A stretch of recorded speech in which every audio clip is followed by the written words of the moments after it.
Media has become a large part of our everyday lives, and we are subconsciously becoming influenced by it. It has the power to label and categorize certain groups of people and portray them in the manner they like. These types of portrayals can cause the public to react negatively, as many can become offended by the way the media chooses to perceive them. For example, women are amongst some of the many groups that are portrayed negatively in the media. One common issue that is still seen today is how women are always depicted as having unrealistic bodies and behaviors. And because of some of these depictions, women are pressured into looking like those seen on movies or television, as they believe they are the standard of beauty. And even when women are given roles in shows or movies, they are often small and insignificant. In general, there has been a sexualization of women for a very long time. They're usually portrayed as being the weaker or the inferior sex.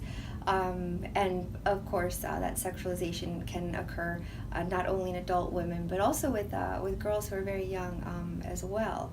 You still feel that we're still fighting that struggle of sexism and misogyny in advertisements and in the media. I think the minds of especially the youth are the most impressionable, and so if little girls look at these advertisements or these depictions of women in a sexual manner, then they too feel that that is how they have to be. I have to emulate this, I have to look like this and be like that. If a woman does have a power position or does have an authoritative tone, she can be misconstrued in that manner, right? Oh, she's just a bitch, right?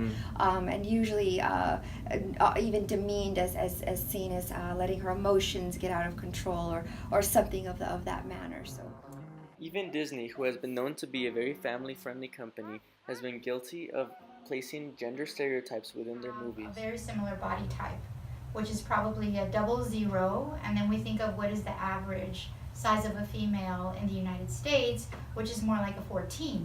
So we do see a consistent body type, even in the more recent examples of princesses, like Rapunzel, for example, Merida. Merida is someone who's kind of broken out of the box and has some other gender roles, in, for example, not waiting to be rescued. But we definitely see hypersexualization in the Disney female, especially in the animated films. I mean, think of even Beauty and the Beast and Belle, and you know, there's some other things going on there other than her body type and how the Beast is very abusive. She's not coming. What? Your Grace! Your Eminence!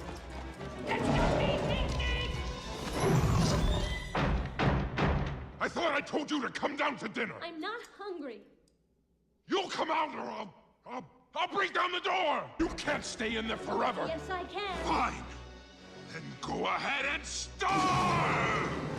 If she doesn't eat with me, then she doesn't eat at all. Some of the messages you get in that film about abuse, but it's pretty cumulative when you think of the different films.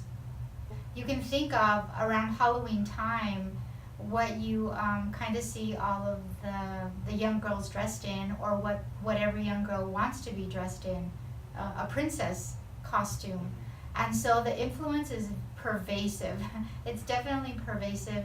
And generally in Disney films, you have the rescuer, which is generally Prince Charming, and then you have the damsel in distress. We are bombarded, you know, with thousands of messages, media messages, advertising messages on a daily basis, and so are children.